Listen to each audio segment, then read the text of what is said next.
নমস্কার বন্ধুরা, সঞ্চারিস মানচিজিতে সবাইকে স্বাগত। গরম ভাতের সাথে এরকম ইলিশ মাছ রান্না হলে দুপুরের ভাত খাওয়াটাই জমে যায়।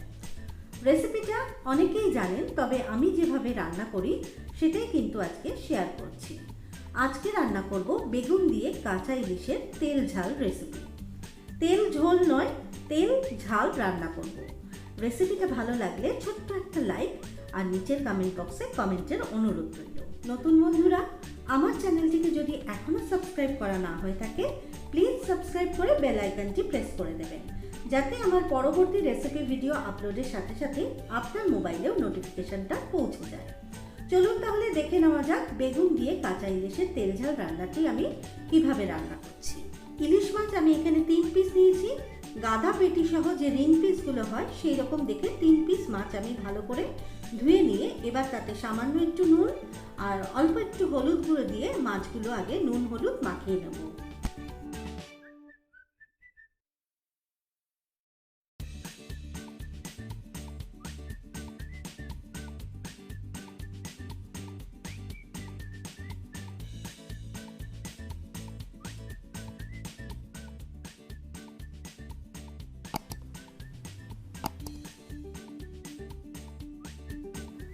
মাছের সাথে ভালো করে নুন হলুদটা মাখিয়ে নেবার পর মাছগুলোকে এই অবস্থায় কিছুক্ষণ রেখে দেবো, আর সেই ফাঁকে বাকি উপকরণগুলোকে একটু রেডি করে নিচ্ছি।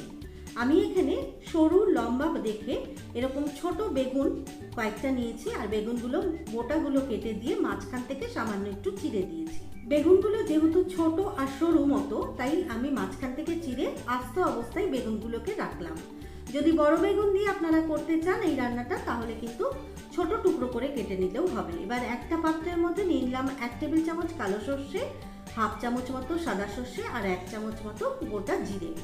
এখন এগুলোকে আমি মিক্সিতে ভালো করে গ্রাইন্ড করে নিলাম। মিক্সিতে এগুলো গ্রাইন্ড করা হয়ে গেছে, একদম ফাইনলি গ্রাইন্ড করে নিয়েছি। এবার এর মধ্যে দিয়ে দিলাম 2টো কাঁচা লঙ্কা, সামান্য একটু নুন আর 1/4 কাপ মতো দিয়ে দিচ্ছি জল। মিক্সিতে এখন এটা স্মুথ আর পাতলা করে ব্লেন্ড করে নিচ্ছি। একটু বেশি জল দিয়ে কেন এটা পাতলা করে ব্লেন্ড করছি সেটা এখনই জানিয়ে দিচ্ছি। একটা পাত্রের উপরে একটা চা ছাঁকার ছাঁকনি আমি রেখে দিলাম, আর এই ছাঁকনির উপরে পুরো সর্ষে বাটার যে স্মুথ করে ব্লেন্ড করে নিয়েছি সেটা আমি ঢেলে দিলাম। ঢেলে দেবার পর সর্ষে বাটার যে জলটা সেটা আমি শুধুমাত্র ছেঁকে নিচ্ছি। ইলিশের তেল ঝাল রান্নার জন্য আমি সর্ষে বাটার ছেঁকে নেওয়া জলটাই শুধুমাত্র ইউজ করব, আর ঠিক এই কারণের জন্যই কিন্তু একটু বেশি জল দিয়ে পাতলা আর স্মুথ করে ব্লেন্ড করে নিয়েছিলাম সর্ষে বাটাটা। বাটিতে যে সর্ষে বাটার জলটা রইল সেটাই কিন্তু রান্নার জন্য ব্যবহার করব, আর ছাঁকনির উপরে যে সর্ষে বাটার ছিবড়েটা রয়ে গেল এটা কিন্তু আমি ফেলে দেবো।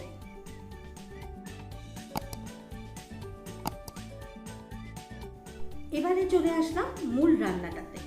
গ্যাসের উপর একটা কড়াই বসিয়ে দিয়ে তাতে 1/2 কাপ মতো সর্ষের তেল আমি গরম করে নিচ্ছি।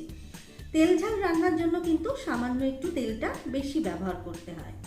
তেলটা ভালো মতো গরম হয়ে গেলে এতে আমি এখন প্রথমে বেগুনগুলোকে ভেজে নেব।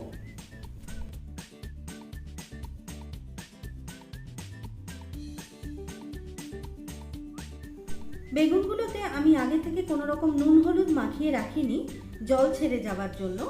এখন সামান্য একটু নুন দিয়ে বেগুনগুলোকে একটু লালচে করে ভেজে নিচ্ছি।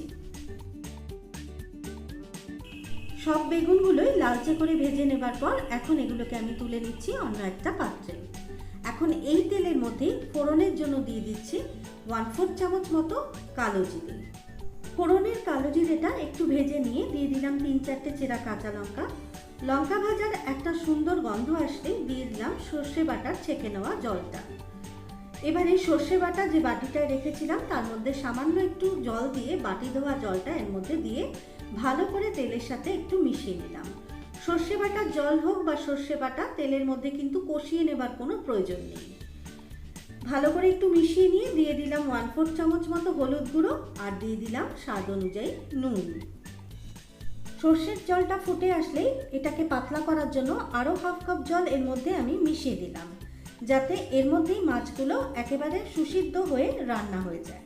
পাতলা ঝোলটা ফুটে যেতে নুন হলুদ মাখিয়ে রাখা কাঁচা ইলিশগুলো এর মধ্যে এক এক করে দিয়ে দিচ্ছি। মাছগুলো যাতে ঝোলের মধ্যে ডুবে থাকে সেই পরিমাণ মতোই কিন্তু জলটা একটু আন্দাজে দিতে হবে। ভেজে রাখা বেগুনগুলো এর মধ্যে আমি দিয়ে দিলাম। অন্যান্য মাছের তুলনায় কিন্তু ইলিশ মাছের যে কোনো সুস্বাদু পদ খুব কম সময়ে রান্না করে নেওয়া যায়। কয়েকটা চেরা কাঁচা লঙ্কা আমি দিয়ে দিলাম। আপনারা যে যেরকম ঝাল খেতে পছন্দ করেন সেই অনুযায়ী কিন্তু কাঁচা লঙ্কার পরিমাণটাও নির্ভর করবে। ঢাকা দিয়ে 4 থেকে 5 মিনিটের জন্য গ্যাসের মিডিয়াম ফ্লেমে রান্নাটা করে নেবার পর এখন দেখুন ঝোলটা কিন্তু পুরোটাই টেনে গিয়ে মাছের উপরে তেলটা ভাসতে শুরু করেছে, আর মাছগুলো কিন্তু সুন্দরভাবে সুসিদ্ধ হয়ে রান্না হয়ে গেছে। রান্নাটা প্রায় শেষ। এখন 1 টেবিল চামচ মতো কাঁচা সর্ষের তেল এর মধ্যে ছড়িয়ে দিয়ে গ্যাসটাকে আমি বন্ধ করে দিচ্ছি। এই তেল ঝাল রান্নায় কাঁচা সর্ষের তেলের গন্ধটা কিন্তু দুর্দান্ত আসে। রান্নাটা একদম কমপ্লিট। এবার গ্যাসটা বন্ধ করে দিয়ে গরম ভাতের সাথে বেগুন দিয়ে কাঁচা ইলিশের তেল ঝাল আমি সার্ভ করে নিচ্ছি। কাঁচা ইলিশের তেল ঝাল রান্নাটি যদি আপনারা এভাবে কোনোদিন রান্না না করে থাকেন তাহলে অবশ্যই কিন্তু আমার রেসিপিটা ফলো করে বাড়িতে একবার বানিয়ে দেখুন, ভীষণই ভালো লাগবে খেতে। বেগুন দিয়ে কাঁচা ইলিশের তেল ঝাল রান্নাটা যদি আপনাদের ভালো লেগে থাকে তাহলে ছোট্ট করে একটা লাইক আর নিচের কমেন্ট বক্সে কমেন্ট করার অনুরোধ রইল। ভিডিও রেসিপির লিঙ্কটা কিন্তু আপনারা আপনাদের পরিচিত আত্মীয় বন্ধু বান্ধবের সাথে শেয়ার করতে পারেন। চ্যানেলের নতুন বন্ধু হলে চ্যানেলটিকে সাবস্ক্রাইব করে চ্যানেলটিকে এগিয়ে নিয়ে যেতে পাশে থাকবেন। সকলেই ভালো থাকুন, সুস্থ থাকুন। আজ এই পর্যন্তই।